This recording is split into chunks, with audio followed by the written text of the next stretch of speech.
Olá pessoal, tudo bem? Hoje nossa aula, terceira aula sobre ação penal. São 4 aulas de ação penal, né, porque é um assunto extenso. Nesta aula de hoje nós estudaremos sobre ação penal privada e a renúncia. Ação penal privada e a renúncia. Na próxima aula terminaremos esse tópico, esse assunto ação penal, com perdão do ofendido e perempção, tá bom? Então, nosso tema de hoje, da nossa terceira aula sobre ação penal é ação penal privada. Ação penal privada. Só para te recordar, você lembra que nós já estudamos isso aqui, ó. A ação penal, ela pode ser, só para revisar, tá? Ela pode ser pública ou privada. Muito bem. A ação penal pode ser pública ou privada. A ação penal pública, ela se divide em pública incondicionada e pública condicionada. Lembra disso? A pública condicionada vai se subdividir em condicionada à representação e condicionada à requisição do ministro da Justiça. Muito bem. Ação penal pública ou privada. Ação penal pública incondicionada, ação penal pública condicionada à representação da vítima ou condicionada à requisição do ministro da Justiça. Isso aqui nós já estudamos. Nosso assunto hoje é ação penal privada. Nós sabemos que a ação penal, ela consiste naquela segunda fase da persecução. Tem a fase do inquérito, depois vem a fase do processo. Porque na fase do inquérito o sujeito não é réu, lembra disso? Ele é apenas investigado. Se o Ministério Público entender que o sujeito praticou o delito, o Ministério Público oferece denúncia em crime de ação penal pública. Em crime de ação penal pública. Então, quem vai atuar no oferecimento da acusação é o Ministério Público. Senhores, e na ação penal privada, quem vai levar o caso ao juiz para que o juiz processe alguém é o próprio ofendido, é a vítima. Por exemplo, eu pratico um crime de calúnia contra você que está me assistindo, tá certo? Eu falo que você pegou o computador do João e vendeu. Se isso for mentira, eu estou praticando uma calúnia contra você.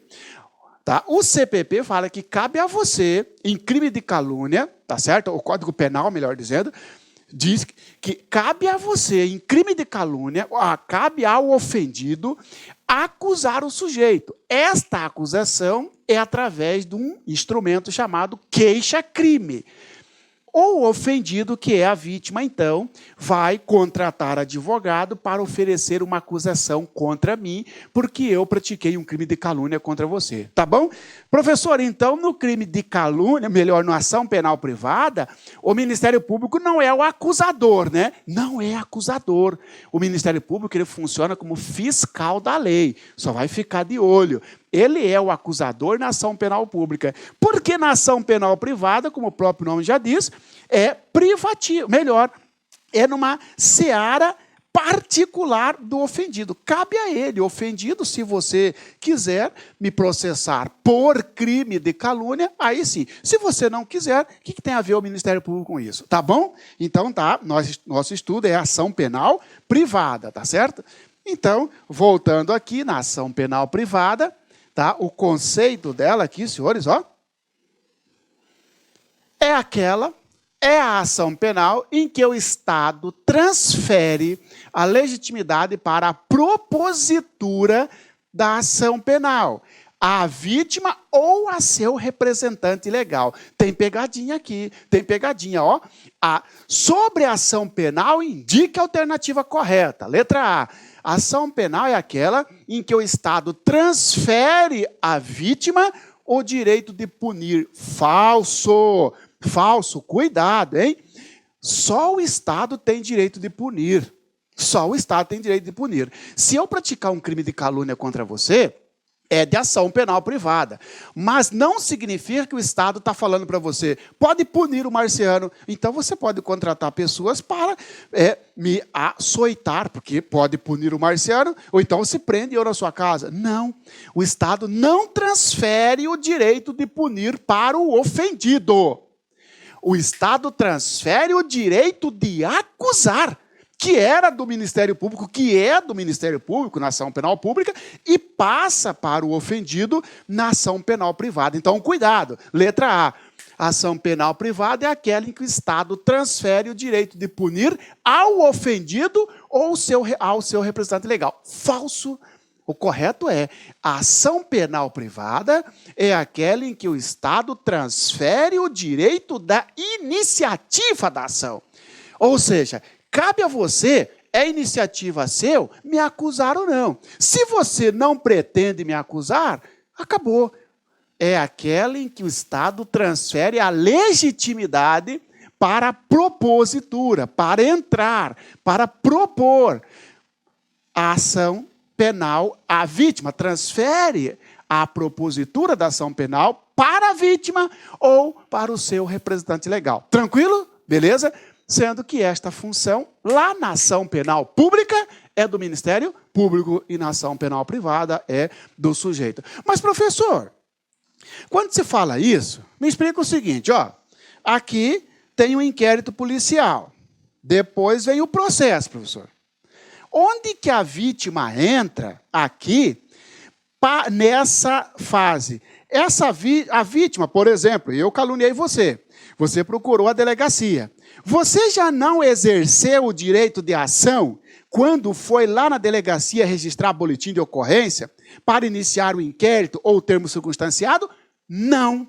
Não, porque na delegacia você não foi fazer a acusação. Você foi levar um fato, você foi registrar um boletim de ocorrência, você foi levar uma notícia crime. O que, se você quiser que o marciano vire réu, vire, nesse caso, querelado, você tem que oferecer uma acusação perante o juiz e não perante o delegado. E esta acusação chama-se queixa-crime. É aqui sim que estamos falando de ação penal, porque é a segunda fase, tá bom?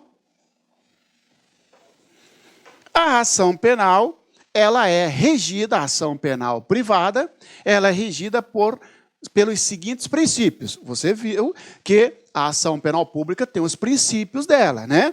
Já a ação penal privada também tem seus princípios. Olha aqui, ó. Princípio da oportunidade.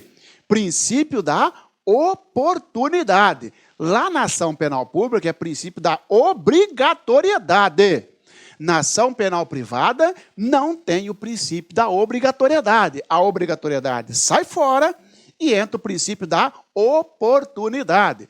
Cabe, significa dizer o quê? Que cabe à vítima, cabe ao ofendido decidir se é oportuno ou não acusar o agressor, acusar o sujeito que praticou o crime contra ela. Por exemplo, pratiquei uma calúnia contra você.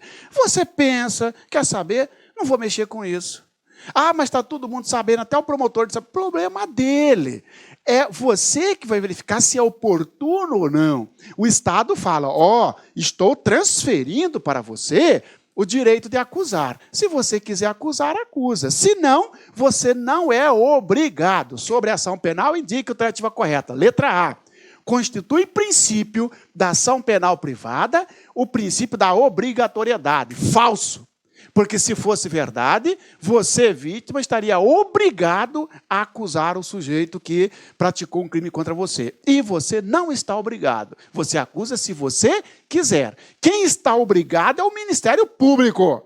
Porque lá, na ação penal pública, vigora o princípio da obrigatoriedade. Na ação penal privada, vigora o princípio da oportunidade, que significa dizer, para fechar, que compete à vítima, cabe à vítima analisar se é oportuno ou não entrar com ação, entrar com uma acusação contra o sujeito que praticou o crime contra a vítima, ok? Princípio da disponibilidade. Princípio da disponibilidade significa dizer que a vítima, mesmo depois de iniciado o processo, pode dele desistir. A vítima pode, mesmo iniciado o processo, desistir de continuar com esse processo. Vai disponibilidade, dispor, abrir mão. Não quero mais saber disso. Por exemplo, pratiquei um crime de calúnia contra você. Você contratou advogado e está me processando. O processo está em andamento. Chega no meio do processo e fala, quer saber? Esse processo só está me dando dor de cabeça. Não quero mais mexer com isso. Eu vou desistir. Pode? Pode, porque você pode dispor e abrir mão. Você está abrindo mão de continuar com o processo. É um direito seu. Da mesma forma que você não é obrigado a dar início ao processo, você verifica se é oportuno ou não iniciar o processo, você também analisa se é oportuno ou não continuar com o processo. Só que, olha só, quando você não quer entrar com a ação penal, você está aqui no princípio da oportunidade. Agora, você deu início, você quer desistir da ação penal, você está amparado pelo princípio da disponibilidade. Cuidado, hein? Este princípio também não pode ser aplicado ao Ministério Público. Imagina que você é um promotor de justiça e entrou com uma denúncia contra o Marciano. No meio do processo, você, promotor de justiça, falou assim, eu vou desistir desse processo. Não pode, porque a ação penal pública, ela é indisponível. O que é disponível é a ação penal privada. Professor, eu estou lembrando também que o inquérito policial é indisponível, né? Isso, tá certo? Lembra que o inquérito também é indisponível. Aí não interessa se dentro da ação penal, se o crime é de ação penal pública ou ação penal privada. Não interessa. O inquérito é sempre indisponível. Agora, a ação, ela pode ser indisponível ou disponível. Se for ação penal pública, indisponível. Se for ação penal privada, disponível, porque é um princípio da disponibilidade. Por exemplo, pessoal, aqui entra o perdão do ofendido, que é, inclusive, matéria da nossa quarta aula. Princípio da indivisibilidade. Princípio da indivisibilidade significa o quê? Que se existirem dois ou mais autores do crime, a vítima ou denuncia ou acusa todos, porque denunciar é só o Ministério Público, ou acusa todos, ou não acusa ninguém. Por exemplo, olha só, eu, tá certo? E o professor Luiz praticamos um crime de calúnia contra você, tá bom? Eu, professor Luiz, praticamos um crime de calúnia contra você, tá certo? Você fala assim, não, o Luiz eu não vou processar, agora o Marciano eu vou. Não pode. Ou você processa os dois, ou não processa ninguém, porque você não pode dividir, é indivisível a ação penal privada. Você não pode escolher, não. São 5 autores do crime. 3 eu vou entrar com a queixa-crime contra eles, 3 eu vou meter o ferro, como diz, e esses 2 eu vou livrar, porque é meu amigo. Negativo. Você está praticando uma renúncia. Tá certo? Ou você acusa todo mundo, entra com a queixa-crime contra todos, ou contra ninguém. Porque a ação penal privada não aceita acusar apenas parte dos envolvidos. A ação penal pública aceita. Lembra que nós falamos dessa de dissidência, inclusive, lá na ação penal pública? Olha só, a ação penal pública é divisível. Tá certo? O Ministério Público são 6. Eu e o professor Luiz fomos investigados, por exemplo, de furtar o seu computador. Furto. Tá certo? O Ministério Público falou, vou acusar o Marciano, eu vou acusar o Luiz e vou deixar o Marciano. Pode o Ministério Público fazer? Pode. Ele pode dividir. Pode ser que lá na frente ele pode incluir o Marciano. Tá certo? Na ação penal privada, o princípio é indivisibilidade. Cuidado, senhores. Princípio da intranscendência. Isto tem tanto na ação penal pública quanto na ação penal privada. Que bicho é esse, professor? O princípio da intranscendência quer dizer o seguinte, que a acusação deve recair contra quem praticou o fato, e não contra seus parentes, contra terceiros. Por exemplo, eu pratiquei um crime de calúnia contra você. Você falou assim, ó, o Marciano eu não vou processar, mas eu vou processar o chefe dele, o professor Luiz. Não pode.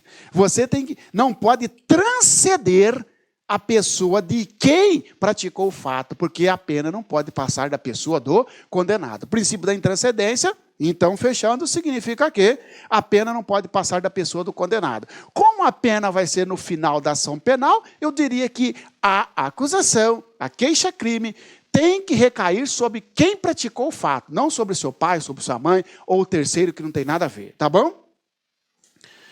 Espécies de ação penal privada. Tipos, classificação. Cobra muito isso na prova, né? Nós temos três espécies de ação penal privada. Ação penal privada exclusiva ou genérica, ação penal privada personalíssima e ação penal privada subsidiária da pública. Sobre a ação penal, indique a alternativa correta. Letra A. A ação penal privada subdivide-se em apenas ação penal privada exclusiva e ação penal privada personalíssima. Falso. São três espécies, três tipos de ação penal privada. Ação penal privada exclusiva ou genérica, personalíssima e subsidiária. Estudaremos cada uma desta. Mas hoje eu vou falar para você o seguinte, de baixo para cima.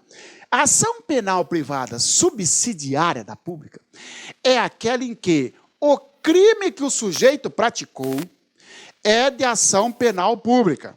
O crime que o Marciano praticou, eu pratiquei um furto contra você, eu furtei o seu computador, tá certo? Lá no artigo 155 do Código Penal, furtei o seu computador, quem tem que me acusar no crime de furto não é você, porque não é ação penal privada. Quem tem que me acusar é o Ministério Público. Agora a lei fala, se o Ministério Público ficar parado, inerte, dentro do prazo legal, abre para a vítima, para você, entrar no lugar do MP. Olha só, furtei o seu computador, você registrou o boletim de ocorrência, instaurou inquérito policial, tá certo?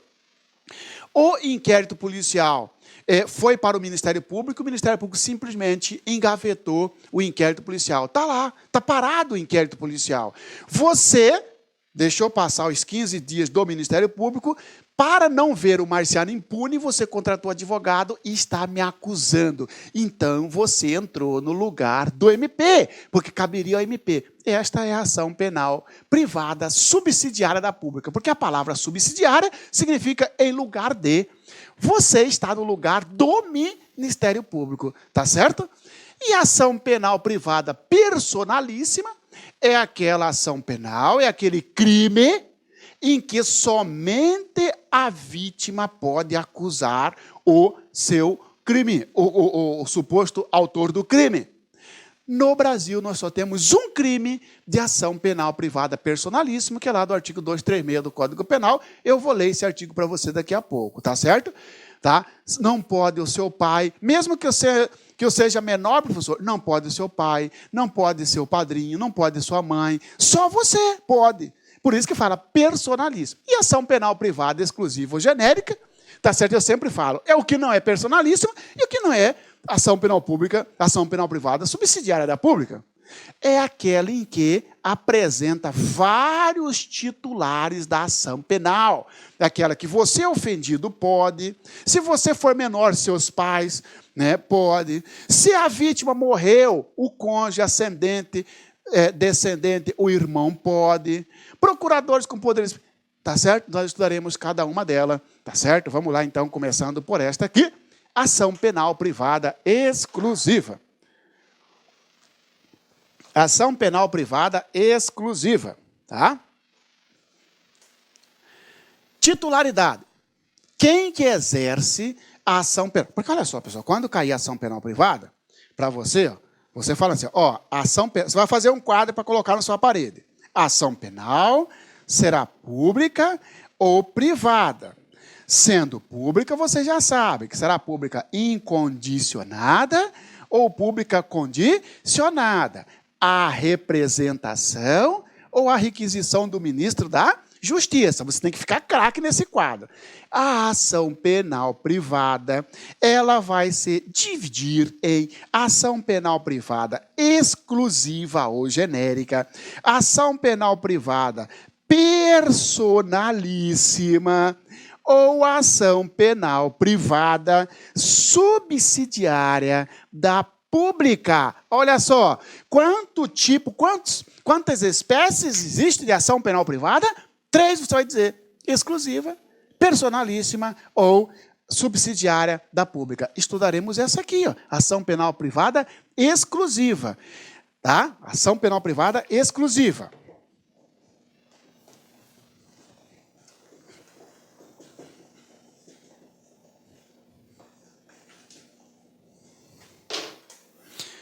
Titularidade.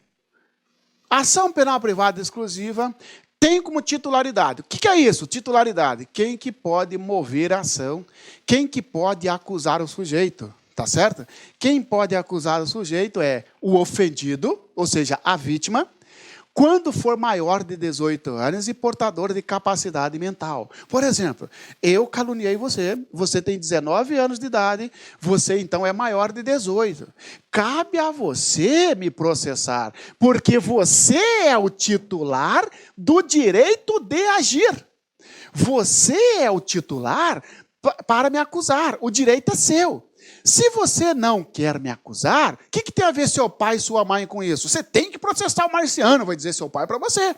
Sua mãe, você não vai processar esse sujeito? Você, não, mãe, não, pai, mas eu vou. Não, o seu pai e a sua mãe não têm a titularidade porque você, o ofendido, já é maior de idade. Então, cabe a você exercer o direito de agir, o direito de ação. Titularidade, então, ao ofendido quando ele for maior de 18 anos e portador de capacidade mental. Porque, às vezes, o cara tem 30 anos e é deficiente mental. Aí ele é incapaz para processar alguém, aí o representante legal dele vai entrar, o curador. Representante legal do ofendido. Isso aqui quando o sujeito for incapaz, seja porque é menor de 18 ou porque é maior de 18, mas deficiente mental, por exemplo. Imagina que eu pratico uma calúnia contra uma vítima de 17 anos. A vítima não pode, ela não tem titularidade. Tá certo? Porque só pode exercer o processo, só tem capacidade processual o maior de 18 para cima. Neste caso, o seu representante legal, o pai, a mãe da vítima de 17 anos vai entrar com ação contra mim, porque são os titulares. Legitimidade concorrente. Eu já falei para você, quando eu estudei representação, que isto aqui não existe mais. Ó. A legitimidade concorrente era aquela que o sujeito era maior de 18 e menor de 21. Tanto ele quanto os pais deles podiam. Por exemplo, imagina que você, com 20 anos de idade, eu pratiquei um crime de calúnia contra você, você não quis me processar. O seu pai podia, a sua mãe podia, porque era concorrente. Com o Código Civil de 2002, acabou isso aqui. Então, isso aqui, se cair na prova para você, sobre ação penal, indica a tratativa correta. Caso o ofendido seja menor de 21 e maior de 18, poderá exercer o direito da ação a vítima ou seu representante legal. Você vai dizer falso, porque a maioria da doutrina não aceita mais isso, porque o Código Civil fala, para aí, o cara atingiu 18 anos, ele já é capaz. Tem que ver o pai dele e a mãe dele, tá certo? Cuidado com isso. Então, isso aqui eu coloquei só para chamar a sua atenção, não está valendo mais. Pessoa jurídica. Imagina que você tem uma empresa e eu pratico uma difamação contra a sua empresa. Tá certo? Quem que vai exercer o direito de acusar o marciano? Quem que é o titular? Está aqui. Ó. Quem o ato constitutivo, estatuto ou contrato social designar, indicar. ou no silêncio pelos diretores ou sócios gerentes. A sua empresa foi criada e lá tem uma cláusula dizendo que o sócio fulano de tal é que vai representar a empresa para todos os atos. Então, cabe a esse sócio, cabe a esse diretor, cabe a esse administrador exercer a titularidade. Ele que vai lá na justiça, ele que vai na audiência, ele que vai me acusar através de um advogado, tá certo? Morte ou ausência, tá? Morte da vítima ou ausência, desde que essa ausência seja decretada judicialmente do ofendido. Morte do ofendido ou ausência do ofendido. Olha só, pratiquei um crime de calúnia contra o sujeito morreu. Ora, quem que tem o direito de exercer a ação penal privada exclusiva, a titularidade? O cônjuge, o ascendente, o descendente ou irmão. Nesse caso, entra o CAD, cônjuge, ascendente, descendente ou irmão. Ó, no caso de morte ou ausência declarada, o que é essa ausência? Imagina que o militar foi lá para o Haiti, sofreu uma emboscada, desapareceu, não achou o corpo dele. O juiz aqui no Brasil vai declarar a ausência, como se fosse uma morte presumida, né? O sujeito é vítima de um crime de calúnia. Quem que vai entrar com o processo? A esposa, né? Ou ascendente, ou descendente, ou irmão. Esses aqui, CAD, são os titulares no caso de morte ou ausência, desde que essa ausência seja declarada judicialmente. Não basta o sujeito estar viajando, estar ausente. Não, aí não é ausência declarada. A ausência declarada, né, é um instituto lá do Código Civil, tá? Procurador com poderes especiais. Procurador com poderes especiais é quando o sujeito que não seja a vítima vai acusar alguém em nome de outro. Por exemplo, eu pratiquei um crime de calúnia contra você. Tá certo?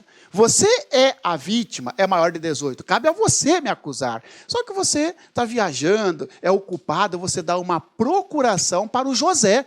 Para o José me acusar. Esse é o procurador com poderes especiais. O José tem procuração com poderes especiais. Ok, senhores? Esses são os titulares da ação penal privada. Sobre a ação penal privada, indica a alternativa correta. Letra A. Constitui titulares da ação penal privada exclusiva o ofendido, seu representante legal, o CAD e o Ministério Público. Falso Ministério Público. Você viu o Ministério Público entrar aqui? Não. Você viu o Ministro da Justiça entrar aqui? Não. Você viu o Secretário de Segurança Pública entrar aqui? Não. São apenas esses os titulares. Essa é a ação penal privada exclusiva.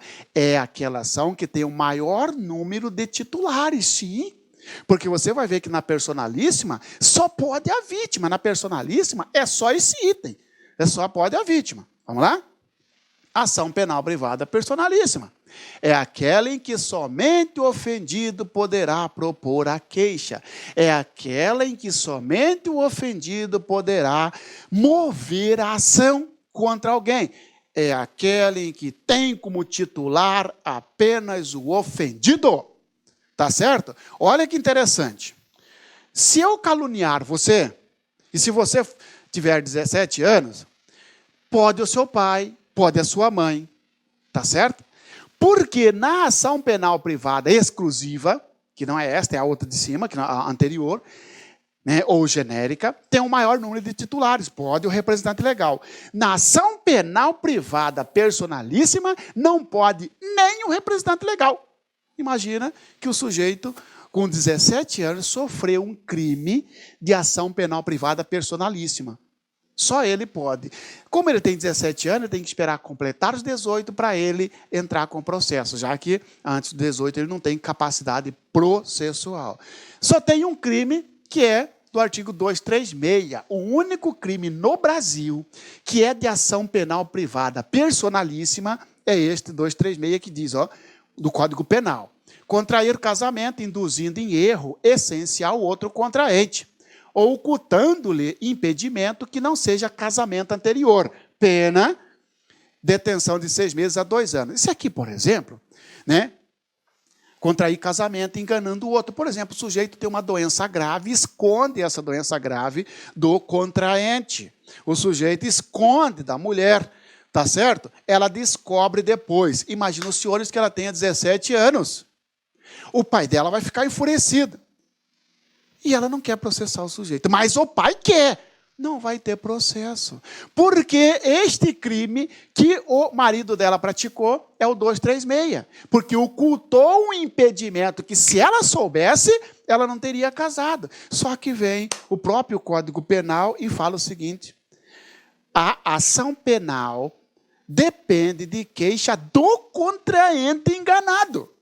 E não pode ser intentada, ou seja, não pode ser proposta, senão depois de transitar em julgado a sentença que, por motivo de erro ou impedimento, anule o casamento. Está dizendo o seguinte: opa, essa mulher que casou com um sujeito que tinha uma doença grave e escondeu dela, vai ter que entrar com um pedido lá no juízo de família para anular o casamento. A hora que anular o casamento, ela tem 6 meses para mover o processo. Se ela não tiver 18 anos, não pode mover o processo na área criminal, porque não pode o pai e não pode a mãe, porque é personalíssima, tá certo? Quando ela completar 18 anos, aí sim ela pode, tá bom?